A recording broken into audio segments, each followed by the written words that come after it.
Movie facts के brand new episode में आप सभी का स्वागत है। आज मैं आपको द एवेंजर्स मूवी के कुछ ऐसे फैक्ट्स और डिटेल्स बताऊंगा जो शायद आपने पहले कभी नहीं सुने होंगे।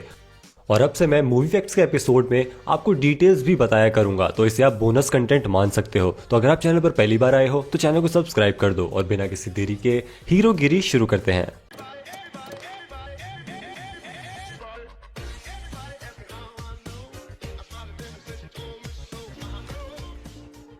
नंबर 1, मूवी के आखिर में गवर्नमेंट मैनहट्टन में न्यूक लॉन्च कर देती है और पायलट कहता है detonation in 2 minutes and 30 seconds. और अगर आप इस मूवमेंट से न्यूक के ब्लास्ट होने तक के मूवमेंट की ड्यूरेशन को कैलकुलेट करोगे तो वो सच में 2 मिनट्स 30 सेकंड्स है। नंबर 2, जब थॉर लोकी को क्वीन जेट से निकालकर एक पहाड़ी पर ले जाता है और उसे समझाने की कोशिश करता है, तब उनके पास से 2 रेवेंस उड़ते हुए जाते हैं। नॉर्स मिथोलॉजी में थॉर के पिता ओडिन के पास 2 रेवेंस थे, हगिन और म्योनिन, और इन दोनों का ही काम था मिडगार्ड घूमकर इंफॉर्मेशन कलेक्ट करके ओडिन को देना।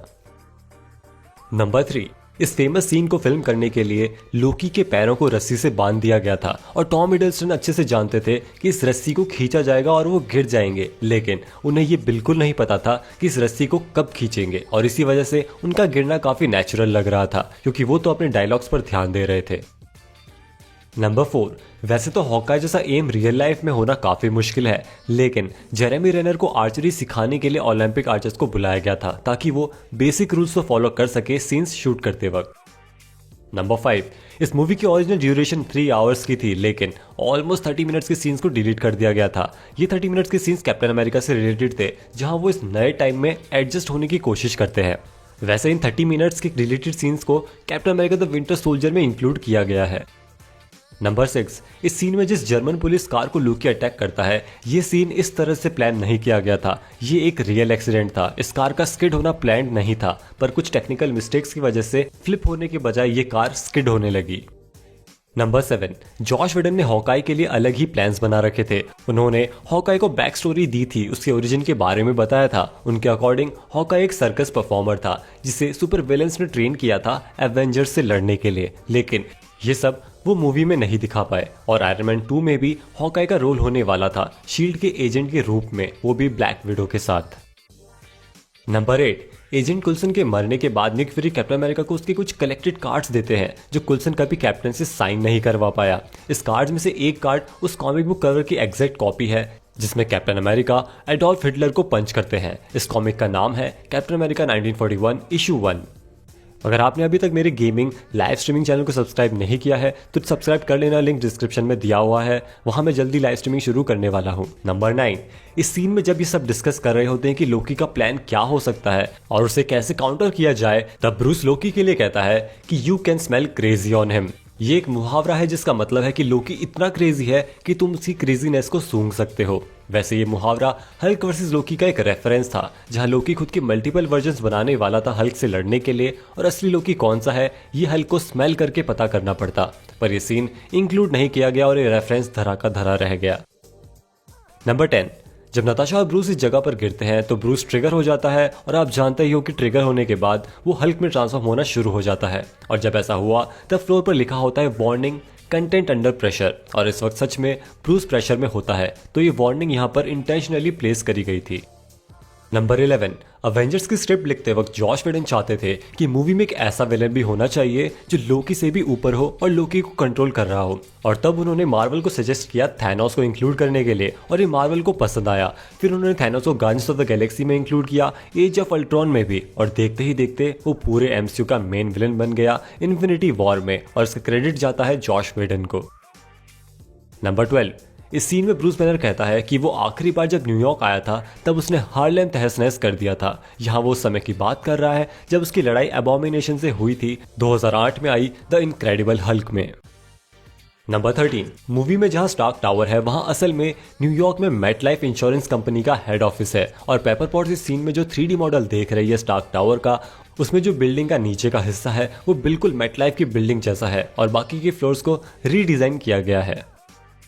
नंबर 14, कुछ लोगों को कंफ्यूजन था कि हेली कैरियर से गिरते वक्त तो ब्रूस हल्क बन रखा था और वापस ब्रूस बनने के बाद उसका किसी से कोई कांटेक्ट नहीं हुआ, तो वो न्यूयॉर्क कैसे पहुंचा।